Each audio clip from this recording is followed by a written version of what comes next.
Amables oyentes de Radio San Borja 91.1, líder en peruanidad. Esto es Pulso Informativo como todos los días a partir de las 10 de la mañana. Vamos ahora a presentar a nuestro primer invitado de esta mañana, el congresista Luis Yatas, perteneciente al gobierno, perteneciente al nacionalismo, presidente de la Comisión de Constitución del Congreso de la República. ¿Cómo está, doctor Yatas? Tenga usted muy buenos días. Buenos días a los que escuchan el programa. Gracias por la oportunidad. Lo hemos convocado por el tema de su labor en la Comisión de Constitución, pero quisiéramos previamente hacerle algunas preguntas de índole coyuntural. ¿Es posible? Por supuesto. ¿Cuál es su opinión sobre este proceso que ha culminado en el ámbito regional y municipal? Bueno, en verdad aquí hay análisis diversos y por supuesto con algunas discrepancias, pero en otros aspectos estamos de acuerdo. Por ejemplo, el tema del desplazamiento categórico, en este caso de los partidos políticos, dicho sea de paso, muchos no participaron, y donde se le dio una presencia importante a lo que significan los movimientos regionales, las alianzas regionales. Esto sigue profundizando el desmembramiento del país como tal, pero si nosotros también nos hacemos historia, vamos a recordar que hubo todo una responsabilidad en quienes hoy hacen vida política respecto a luchar y combatir la presencia de los partidos en el país, ¿no?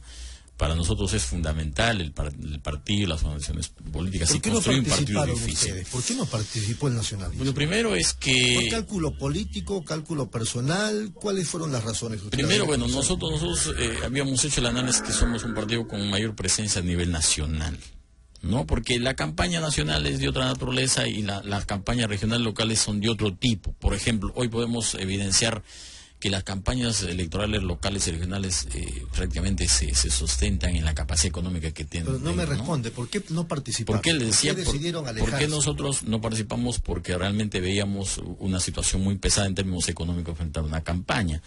Ahora, nosotros somos un partido que tenemos una presencia joven en el escenario político y consecuentemente no tenemos aún la constitución de nuestros comités a nivel nacional. Entonces, una de las razones, por supuesto, son diversas, en cual nos ha permitido no estar en ese escenario. Pero el haber dejado libre la cancha ha permitido precisamente que esos movimientos regionales ganen. Y ojo, cuando se habla de corrupción y sobre todo cuando se cuestiona el hecho de que tengamos ahora personajes en la cárcel y otros perseguidos precisamente por la comisión de delitos, lo que no se dice es que precisamente quienes están en la cárcel por casos de corrupción o perseguidos por delitos de función son gente que ha liderado movimientos regionales, como el caso de Ancas, caso de Cerro de Pasco, caso de Loreto y de otras localidades. Quiere decir que esos movimientos regionales y locales no son garantía realmente para el manejo correcto de los dineros del Estado. Los partidos sí. Los partidos sí, porque los partidos son... ¿Dónde? Los partidos sí. No porque tenemos pueden en el APRA responder a su líder como uno de los más corruptos en la historia republicana del país. Mire, no tenemos en Perú posible a Alejandro Toledo, que es investigado, por ejemplo, por el tema de Coteva. Es que nosotros tenemos que partir de algo. Precisamente esos hechos que usted señala de corrupción son los que forman parte de la crisis intestinal de los partidos. Mas, sin embargo, la democracia, no solo en el Perú y en el mundo, se sustenta sobre la base de partidos políticos sólidos, sobre la base de partidos que tengan una base doctrinaria y programática. Y la pregunta que yo le quería hacer al congresista, concretamente se refiere a que en estos momentos en la Comisión de Constitución se plantea de que no haya reelección inmediata para presidentes regionales y alcaldes. ¿Y por qué no para congresistas, señor congresista? Bueno, yo primero quiero aprovechar esta oportunidad para hacer un llamado a quienes formamos parte del Parlamento, porque hay una responsabilidad política de quienes están ahora. Necesitamos reformas políticas importantes, por ejemplo, la no reelección, eso es un tema ya debatido y ya oleado, sacramentado en lo que nos tiene a debate. Pero el problema es que, como es una mayoría calificada, no hay pues el quórum respectivo y esperamos que el día de mañana hemos convocado con la presidencia del Congreso, que tiene la más sana disponibilidad. El día de mañana debemos aprobar la no reelección y también la ley de reforma. ¿La no reelección de presidentes regionales y de alcaldes regionales? Ahora, usted me decía que por qué no congresistas. Yo soy autor de una iniciativa de ese tipo en el cual involucre no solamente presidentes regionales, alcaldes, sino también estén los congresistas, estén los consejeros, estén los regidores. porque la alternancia del poder es fundamental. Es fundamental. Y yo soy un convencido del soporte que significa eso.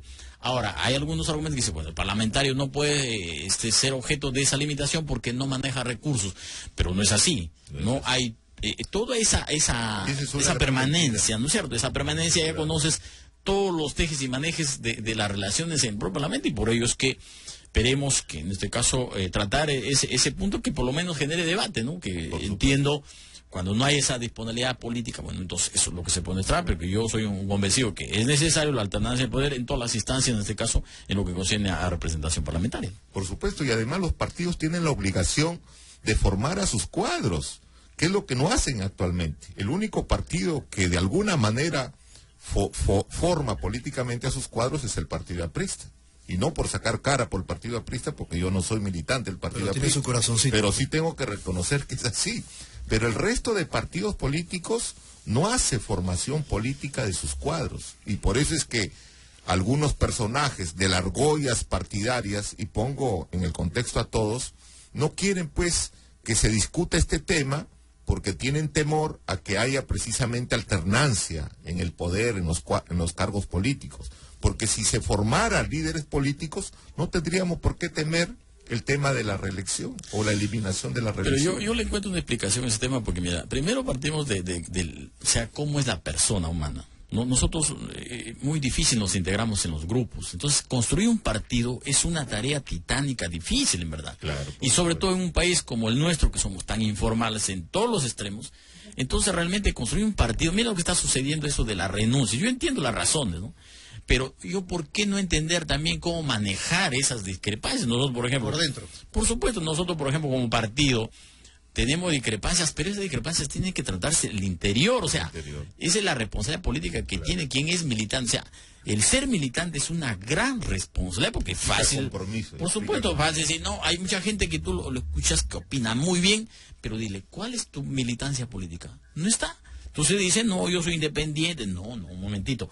Por eso es que, lo decía inicialmente, la gran responsabilidad es que hubieron acá responsables que combatieron la presencia del partido. Sabemos, somos uno convencido de la necesidad de que la democracia se soporta en los partidos políticos, y eso estamos construyendo eso. Entonces es complejo, es difícil, pero no imposible. Todo depende también de la formación de que tiene cada uno de los individuos. Señor congresista, el Jurado Nacional de Elecciones también ha presentado algunas iniciativas que se deben de contemplar en la Constitución, porque se necesita reformar o reformular la ley de partidos políticos. Se necesita también normar en materia de publicidad electoral, sobre todo la que utilizan los partidos políticos y que ahora inclusive ni la quieren sacar de las calles, y eso está trayendo como consecuencia la protesta de los ciudadanos. El único personaje político que está retirando su propaganda es don Enrique Cornejo, y debieran de hacerlo también los demás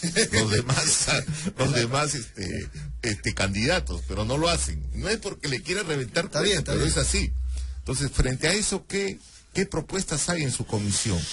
Bueno, primero es que el día de mañana debemos tratar la no reelección y la reforma del partido político, en lo que concierne a la inscripción y la permanencia de un partido en el escenario político, ¿no? El otro es que quienes conforman un partido político los que fundan un partido tienen que, por lo menos, dice la reforma, de que no deben haber sido sometidos a un proceso por narcotráfico o, en todo caso, terrorismo. Ahora, si es que en el trayecto de este trabajo político hay indicios de que se pretende socavar la democracia, entonces es el Jurado Nacional de Elecciones de oficio, o el Ministerio Público, o el Defensor del Pueblo, el que pida y se elimine el escenario. El financiamiento también, ¿no?, es fundamental. Un ratito, congresista, nos dicen que debemos ir a la pausa y enseguida regresamos, amables oyentes, con el presidente de la Comisión de Constitución del Parlamento Nacional, el doctor Luis Yatas. Regresamos con Pulso Informativo.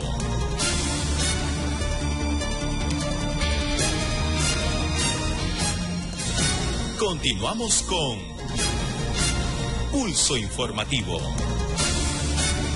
Atentos a la hora, son las 10 de la mañana con 31 minutos. Estamos con el presidente de la Comisión de Constitución del Parlamento Nacional, el congresista Luis Yatas, que además es representante de la región Cajamarca. Y con él estamos hablando respecto ahora ya a la labor de la Comisión de Constitución, le ha hecho un planteamiento, una pregunta el doctor Vicente Aponte, y hay que tomar en cuenta que últimamente, si no me corregirá el presidente de la Comisión de Constitución, se han modificado o se han planteado unas 50 modificaciones en el ámbito electoral en su comisión. Efectivamente, atendiendo a una propuesta legislativa que hace el Jurado Nacional de Elecciones y los demás organismos del sistema electoral, en este caso la RNE y la OMP, el día de ayer se reunió la Comisión de Constitución y aprobó estas iniciativas como consecuencia también del resultado de un grupo de trabajo presidido por el congresista Castañurí. Y esperemos que en el próximo pleno ya se someta a lo que se trata es de reformas en el tema electoral. Claro, si necesitamos, hay corrientes en el cual podemos elaborar un código electoral, un código procesal electoral, pero hoy necesitamos en todo caso reformas más urgentes, más sustanciales, y de ahí que, por ejemplo, se habla de la doble instancia en el proceso electoral, ¿no?, de los jurados electorales descentralizados, ¿no?, de los jurados electorales permanentes, ¿no?, que van a reemplazar a los anteriores, que eran pues eminentemente descentralizados, por supuesto, pero ahora se habla de dos instancias. El otro está relacionado a dar las facilidades. ¿No es que siempre han sido dos instancias? El jurado especial y luego el jurado nacional. No, han sido, pero de manera temporal. Entonces ahora se habla de jurados electorales descentralizados de naturaleza permanente. Ahora, otro tema que también es parte de la reforma es, por ejemplo, la oportunidad de quienes hoy están sometidos a investigación jurisdiccionales en una cuestión preventiva para tener acceso al voto. De igual manera los miembros de la Fuerza Armada. Claro que ese es un tema controversial porque mucha gente dice, bueno... También el voto para los reclusos se está planteando. Por supuesto, eso es una reforma que se está considerando. Claro que aquí es un tema controversial, ¿no? ¿Cuál es la idea? Siempre, la idea es que quienes están sometidos a una investigación preliminar donde no existe una sentencia condenatoria son ciudadanos que no han sido objeto de la suspensión de sus derechos políticos. Claro, deben de hacerlo. Y entonces será la OMP el que establece los procedimientos a través de mesas especiales que permitan, no con una información cruzada por judicial como el MP. Sí, esa es una reforma. También lo otro, la oportunidad que se le da a los miembros de las Fuerzas Armadas para participar, excepto hacer vida política, militar un partido, hacer propaganda, ¿no? La otra reforma también está considerada, por ejemplo, a las campañas propias de la propaganda electoral, ¿no? En el cual, claro, en el cual los municipios municipales y provinciales tienen que dar sus ordenanzas, ¿no? Y consecuentemente pues, regular, porque ustedes han visto... Respetarlas, porque los alcaldes no respetan. Entonces, eso va a permitir sanciones establecidas, ¿no? Y por supuesto la cobranza coactiva que tiene que ejecutarse, ¿no? Y el tema pues de la propaganda electoral, las encuestas incluso que se dan, hay todo un procedimiento en el cual se respete y se ponga a buen recaudo estas campañas. En las redes, digamos que la ley no alcanza y se presentan los sondeos, incluso 7 días... Tergiversan, ¿no? O sea, tergiversan, cambian, sí, eso ¿no? Y el ganador y aparece, y eso genera una confusión. Se manipulan las encuestas también. Bueno, esa es una ventaja y una desventaja. Mire, señor congresista, yo no digo que he sido testigo, pero de boca de gente que ha pagado inclusive encuestas, me lo han hecho saber, de que hay encuestadoras que por la ubicación dentro de lo que son los candidatos de alguna forma favorecidos por el supuesto voto, en el sondeo, pagan, claro. Se les cobra. Y ese no es una encuesta realmente justa o correcta. Ahí está habiendo manipulación. Entonces eso es una cuestión que se debe de corregir. Efectivamente, eso ha sido una constante en los procesos electorales. O sea, eso no soy en este último proceso, siempre ha sido. Entonces lo que se busca es normar ese aspecto. Lo otro que resulta más grave, y eso también lo debe manejar a manera de información Vicente Aponte, no en todos los partidos, hay que ser justos en señalarlo, pero en varios de ellos se paga por aparecer en la lista congresal, en la mitad o más arriba se va pagando más de acuerdo por las ubicaciones, claro, eso es cierto también. Bueno, eso también es una preocupación, pero ahí lo que se trata es ya de normar en cuanto a la acción propia del partido como tal, ¿no? Es una situación bien pero ahí debe difícil. haber una reforma, los mecanismos de selección y elección de las personas que deben representar a los partidos políticos o participar en los procesos electorales tienen que ser mejor regulados. Claro, o sea, para ponerle coto a eso es que tú tienes que eliminar el voto preferencial. Yo, por ejemplo, soy resultado del voto preferencial, pero yo no comparto. Porque lo que hacemos política tenemos que apuntar a un objetivo muy específico, que cosa es fortalecer el partido. ¿Y cuándo fortalece el partido? Cuando hay democracia. Pero eso a veces, yo escucho varios invocan la democracia, pero no lo practican. Entonces, es también otra propuesta que esperemos en esta legislatura tratar, la eliminación del voto preferencial, que va a generar una controversia, ¿no? Pero para fines de democracia y evitar todas situaciones, hay que proceder. Pero ¿es bueno o no es bueno para usted previamente que haya obligatoriamente elecciones primarias en los partidos? Desde luego. Desde luego. ¿Qué respondo? Es que esa es la mejor manera como da solidez, aunque bueno, van a decir, no, siempre pues las cúpulas. Entonces, ¿por qué no lo hacemos? No, pero ahí es la gran pregunta. Hay muchos que estamos dispuestos a hacer esa reforma, pero una mayoría que no quiere. Y usted si revisas, si revisa la representación parlamentaria, todos son resultado del voto preferencial, ¿no es cierto? Pero en este caso yo... Porque mucho se habla del modelo norteamericano en cuanto a sistema de elecciones primarias, pero sin embargo ahí tiene éxito. ¿Y por qué no en el Perú? Si somos tan admiradores de los americanos, el sistema de voto, digamos, primario es importante para que se pueda aprobar. Es probable que la comparación yo no comparto, porque nosotros pues, somos informales en situación extrema, ¿no? Entonces, ir regulando ese es un proceso, ¿no? Paulatino, pero que quienes están en esta responsabilidad tenemos que implementarlo. ¿Hay algún análisis o se ha debatido o algún proyecto sobre el tema de la contaminación visual? Aquí hemos planteado casi todos los días durante la campaña, con los candidatos que venían y que se quejaban, ¿por qué no se prohíbe las pancartas o los paneles en época de campaña electoral?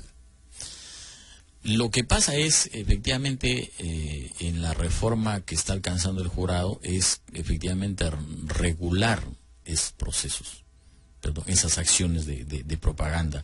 Pero para ello es que el municipio tiene que dictar una ordenanza y regular la propaganda. Consiste en esto. Efectivamente, usted ha visto, pues, ¿no? La propaganda. El alcalde es el primero en tirarse a la garrocha. Claro, porque, por ejemplo, hay una ordenanza que no se debe colgar en los postes, pero sin embargo todos los alcaldes reeleccionistas han colgado su propaganda en los postes. Eso sí, y eso es el resultado también de la falta de eficacia de una justicia electoral, no solamente en las instancias del jurado, sino en el propio Poder Judicial, ¿no? En ese contexto, ¿no sería necesario prohibir totalmente los paneles y pancartas y avisos en los postes? No, el problema es que se está regulando. No, porque también, el problema es que se está regulando y de esa manera poner orden en esa situación que es un problema hoy. ¿Y qué otra reforma se está proponiendo que tenga que ver, sobre todo, no solo con los mecanismos de elección y selección, sino también en el asunto de que debemos de ir de nuevo al modelo bicameral? Bueno, también esa es otra preocupación de la comisión y esperemos tratarlo, el tema de la bicameral. Yo soy un convencido. ¿Pero hay voluntad? Bueno, es en materia del debate, ¿no? Todavía no hemos avanzado en esa dirección, pero es también una prioridad tratar este tema de la bicameralidad, porque en los estados democráticos necesariamente dos cámaras son fundamentales, ¿no? Y esperemos que también esto se aplique y bueno, sea materia del debate y la aprobación en esta legislatura. Yo quería regresar al tema electoral. ¿Todavía es un problema eso de que los suplentes o los titulares, o en ambos casos, no quieren sentarse a cumplir con su deber cívico? ¿Ese es un problema todavía? Bueno, el último proceso electoral ha sucedido eso, ¿verdad? Sigue siendo un problema por la poca responsabilidad cívica que tiene el ciudadano, pero para él es un problema ser miembro de mesa, y peor ahora, aún cuando tú estás haciendo el conteo y viene una avalancha y te arrancha y te amenaza, ¿no? Entonces, lo que está sugiriéndose en esta reforma es que los que son miembros titulares, los que son suplentes y los que como consecuencia de no estar presentes los titulares suplentes asumen, se les reconozca pues un estipendio económico tanto en el sector público como privado, ¿no? Y además un día libre y consecuentemente con la remuneración que corresponda. Y las garantías, además, entiendo. No, de luego, las garantías, las garantías son más que suficientes, pero también las garantías sucede, por ejemplo, el tema, para mí, no, una medida importante que va a neutralizar eso, el tema de la no reelección. porque los cuestionamientos han sido aquellos alcaldes que han ido a la reelección. El otro tema es el voto golondrino, y por eso también estamos pidiendo, ese tema del voto golondrino, estamos pidiendo la presencia en la comisión del sistema electoral, porque la norma habla quién debe ser responsable de la verificación del tema del voto golondrino, y es en este caso la RENIEC, ¿no? Que de oficio ha pedido parte, tiene que pronunciarse respecto a un cuestionamiento. Ahora escuchaba también que hablaban del voto perezoso, de aquel ciudadano que vive en Lima pero se va a Chiclayo y después vuelve. Entonces, eso también es parte ya de la responsabilidad en cuanto a ejecución de la RENIEC, cuya norma... ¿Cómo podría hacer la RENIEC para evitar eso? ¿Cómo podría ser? Bueno, la RENIEC lo que tendría que hacer es realmente hacer una verdadera constatación de la residencia del ciudadano, ¿no? Porque el tema de los golondrinos es que hay uno que fomenta y otro que contribuye a eso, ¿no? A cambio de, por ejemplo, hoy la verdad, sino que a veces la falta de información, ¿no?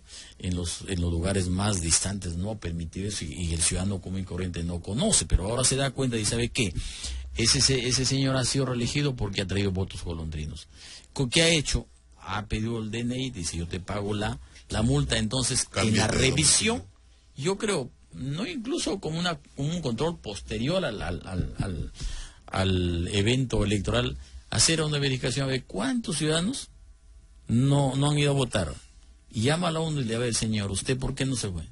Y puede decir, ¿sabes qué? No, entonces, eso sería bueno. Esperemos que estos mecanismos se mejoren, ¿verdad? Muy bien, vamos a la pausa y regresamos con la última parte de la entrevista al presidente de la Comisión de Constitución del Congreso de la República, el doctor Luis Yatas. Regresamos con Pulso Informativo. Continuamos con Pulso Informativo.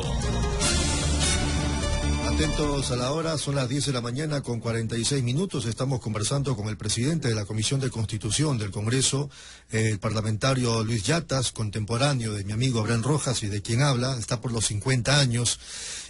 Seguimos entonces con el presidente de la Comisión de Constitución del Congreso de la República, el parlamentario Luis Yatas. Yo quería cambiar el tema y más bien plantearle su análisis sobre lo de Cajamarca. En las últimas elecciones regionales ha vuelto a ganar Santos, ahora preso, pero el pueblo cajamarquino le ha dado su respaldo. ¿Cuál es su impresión? Bueno, en primer lugar era una cuestión previsible en la región, porque primero el sentimiento anticapitalino siempre se observa en el tema del accionar propio de nuestras costumbres provincianas, ¿no? El otro era pues era muy fácil en un discurso que manejaba en este caso el movimiento de afirmación social en Cajamarca, porque ir a una comunidad a decirle se te va a confiscar el agua, se va a vender el agua, ¿no? Entonces es muy sencillo. El otro es victimarse, bueno, yo no hago estas obras porque no me han transferido recursos, bueno, el gobierno me ha cerrado las oportunidades de tener financiamiento y consecuentemente esas obras no.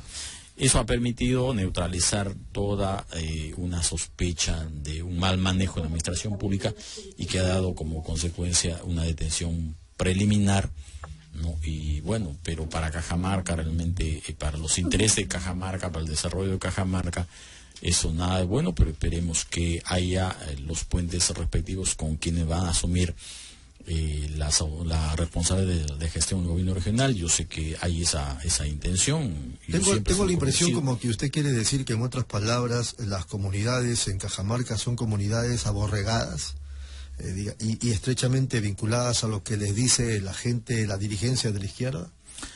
No, eso no es el propósito, ¿no? Porque eso sería irrespetuoso con quienes toman una decisión y que es haciendo uso de su derecho. Porque gracias al pueblo de Cajamarca, usted hoy es parlamentario, es congresista. Por ello, pero siempre a veces en ese tipo de campañas, a veces unos somos consecuentes. ¿No habían otros candidatos con otras alternativas más vinculadas de repente al parecer del gobierno o de algunos intereses? ¿Qué pasa? ¿No los han escuchado a ellos? Y sí, a Santos y a sus atláteres. No, el problema, pues, cuando usted tiene un aparato que desarrolla toda una información en los sectores más distantes, rinde sus frutos, porque lamentablemente ahí la campaña no ha sido una campaña de propuestas respecto al desarrollo de Cajamarca. Es claro, más ha imperado que cosa la asignación de recursos. El discurso anti. Entonces, quienes han estado en la campaña no dijeron de manera categórica qué van a hacer con el tema de la minería, cómo lo van a hacer. Entonces ya había un discurso adelantado, en este caso del frente a eso, mire, hay una pregunta o una reflexión que sería bueno analizarla. La región Cajamarca recibió entre el 2004 y el 30 de septiembre de 2014 10.000 millones de soles. Pero sin embargo, Cajamarca tiene carencia de agua y desagüe. No todos los pueblos de Cajamarca tienen luz. Creo que más del 40% no tiene alumbrado. O sea, no tiene servicio de electricidad. Del mismo modo, hay carencia de servicios de agua y desagüe. La infraestructura educativa sigue siendo deplorable. La infraestructura de salud sigue siendo deplorable. Y sin embargo, aquí también hay otro aspecto que analizar. La responsabilidad social de Yanacocha con respecto a los problemas de los cajamarquinos. Porque esta minera también fue muy indiferente a los problemas de la región. Y por eso es que el discurso anti fue el que ganó. Frente a eso, ¿qué reflexión le merece? En primer lugar, efectivamente, eso es lo que se nota, se aprecia en la región Cajamarca, ¿no? Ahí hay una gran responsabilidad, en este caso del compromiso social que debería desarrollar la empresa Yanacocha, y que espero que hoy ya entienden esa dimensión. Ahora, lo otro es uno de los grandes problemas en cuanto a la eficacia en el gasto de los recursos asignados a la región, así que no solamente sucede en Cajamarca. Por ello es que hay todo un debate, hay que repensar el tema de la descentralización y la regionalización, que por supuesto es un tema irreversible. No se puede pensar en que no está mal, no, el problema es ir mejorando. Por ejemplo, los sistemas de control. Por supuesto, lo que ha fallado es efectivamente los sistemas de control, ¿no? Por ejemplo, el tema de salud y educación ha sido transferido en su integridad.